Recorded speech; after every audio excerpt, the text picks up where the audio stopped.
Dedi Manafe ungkap 3 kemungkinan peran Ira dalam kasus Penkase. Pakar Hukum Pidana Universitas Nusa Cendana Kupang, Dedi Manafe mencoba menjelaskan peran Irawati Astana Dewi alias Ira Ua dalam kasus pembunuhan ibu dan anak di Kupang, Astri Manafe dan Lael Makabi. Menurut dia, dengan penetapan Ira Ua sebagai tersangka penyidik Polda NTT dapat diprediksi peran istri terdakwa Randi Suhardi Bajideh tersebut dalam kasus Penkase. Jika Randi merupakan material pleger pelaku material, maka pada perbuatannya lah yang memenuhi semua unsur delik dari pasal 340 KUHP terkait pembunuhan berencana dan pasal 80 ayat 3 dan 4 Undang-Undang Perlindungan Anak terkait kekerasan yang mengakibatkan matinya anak Lael. Menurut Dedi, ada 3 skenario mengenai peran Ira Ua dalam kasus Astri dan Lael. Pertama, Ira bisa jadi merupakan orang yang menyuruh RB untuk membunuh Astri dan Lael. Dalam konteks ini, Ira merupakan aktor intelektualis atau manus domina yang menggunakan RB sebagai aktor operasional atau manus ministra untuk mewujudkan niatnya, mens rea, untuk membunuh Astri dan Lael.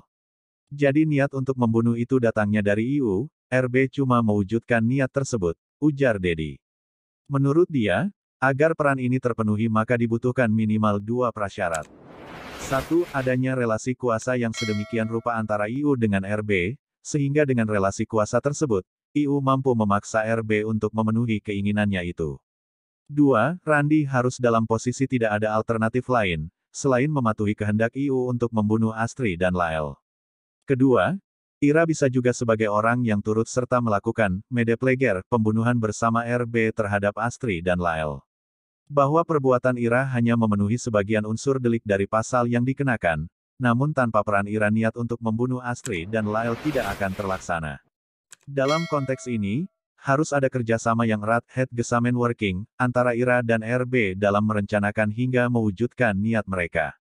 Ketiga, Ira bisa saja sebagai orang yang menghasut Uitloker agar RB membunuh Astri dan Lael. Hasutan ini terkait dengan keberadaan Astri dan Lael yang merugikan kepentingan IU, sehingga harus dibunuh. Ketiga alternatif peran tersangka IU ini, akan ditentukan oleh minimal 2 alat bukti yang cukup. Bahwa, mungkin nanti ada tersangka baru lagi, semuanya tergantung peran dan bukti yang ada, ungkap Dedi Manafe.